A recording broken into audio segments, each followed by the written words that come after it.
बीकापुर कोतवाली क्षेत्र के निवासी कथावाचक पवन देव महाराज के खिलाफ बिहार के सिवान की एक विवाहिता ने अत्यंत गंभीर आरोप लगाते हुए मुकदमा दर्ज करवाया। पीड़िता ने अपनी शिकायत में आरोप लगाया कि पवन देव महाराज ने पहले उसका शारीरिक शोषण किया और जब वह डर गई तो उसे प्रेम के जाल में फंसाकर मंदिर में विवाह का रचाया।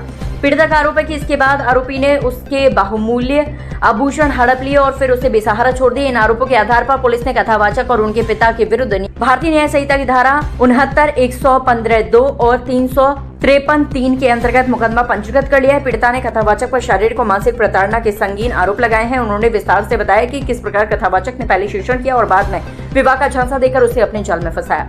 पीड़िता ने यह भी कहा है कि उन्हें और उनके बच्चों को पवन देव महाराज से खतरा है।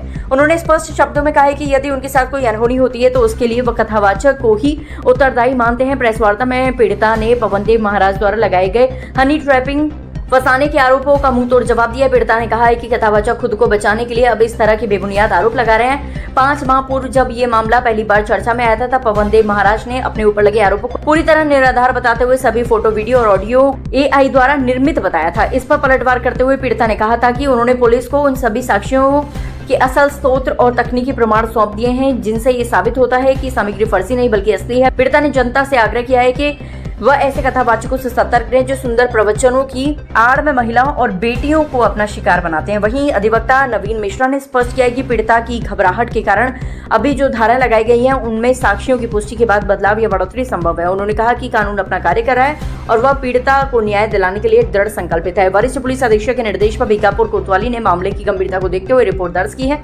जिसके लिए पीड़िता ने पुलिस प्रशासन का आभार व्यक्त किया है। मामले पर अपना पक्ष जानने के लिए जब पवन देव महाराज से संपर्क करने का प्रयास किया गया तो उन्होंने फोन उठाना उचित नहीं समझा। जिस तरह से कथावाचकों के ऊपर आरोप लग रहे हैं ये अत्यंत गंभीर विषय। वृंदावन का मामला अभी शांत हुआ ही नहीं था कि अयोध्या में भी एक शिकायत दर्ज हो गई है। मंचों से जो कथावाचक तपस्या, त्याग, मर्यादा और ब्रह्मचर्य की बड़ी बड़ी बातें करते हैं, मोह माया और संपत्ति से कोसों दूर रहने का उपदेश देते हैं, आज उन्हीं के चरित्र पर गंभीर सवाल उठ रहे हैं। क्या ये घोर कलयुग की शुरुआत है जहां संस्कृति और सभ्यता की कोई मर्यादा नहीं बची? समाज और सनातन प्रेमी अब किस पर भरोसा करे? प्रतिदिन ऐसे मामले सुर्खियों में आ रहे हैं। अब देखना यह है कि पुलिस की जांच में क्या सच सामने आता है।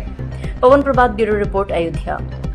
मेरा बलात्कार किया, मेरे से फर्जी शादी की, मेरा घर छुड़ाया, मेरी जिंदगी बर्बाद कर दी। मैं चाहती हूँ कि इसको सजा हो और प्रशासन मेरे यहाँ पर बहुत सब लोग मेरा साथ दिया है और सब लोग मेरे साथ दे रहे। मैं चाहती हूँ कि हम इसी तरह आगे इस पर कार्रवाई हो और फिर मेरे को न्याय मिले। और ये मामला 2024 18 जून से स्टार्ट हुआ। ये मेरे घर मेरे कथा में मेरे यहाँ गया था, तब से ये मामला स्टार्ट है।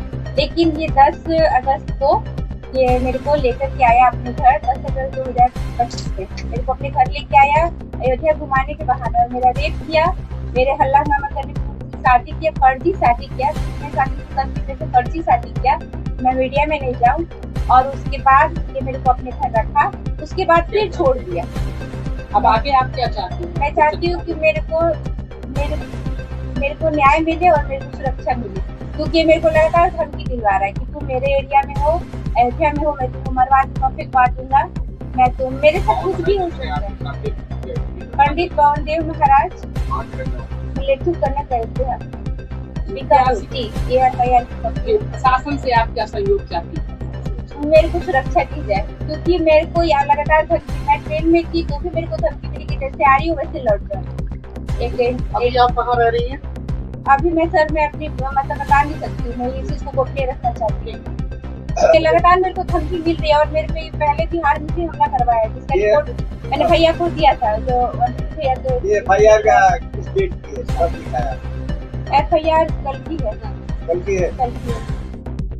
तो बड़ी कार्रवाई था। जो पहले भी रीवा मध्य प्रदेश में इसने ऐसी घटना को अंजाम दिया था दोबारा ये, और ये शादीशुदा ही महिलाओं को अपने मतलब झांसा में लेता है। आपका कौन सा टोटल जो भी जेवर था शादी का और जो मैंने अपने बेटे के लिए एक ब्रेसलेट बनवाया था, टोटल चीज ये रखी है। मतलब कि आपका जेवर मेरे पास जो अमाउंट का पूरा है सर 10 से तो ज्यादा ही होगा, क्योंकि 10 लाख से ज्यादा ही होगा, क्योंकि मेरी शादी हुई थी तब कम का ही मेरा नाम रूबी श्रीवास्तव है। और सर कम से कम 80-90 हजार रुपए लगभग। मेरे को ध्यान भी नहीं है, हमेशा वो कैश लेता था, कभी मतलब ऑनलाइन ले लेता था कि वो पकड़ में ना आए।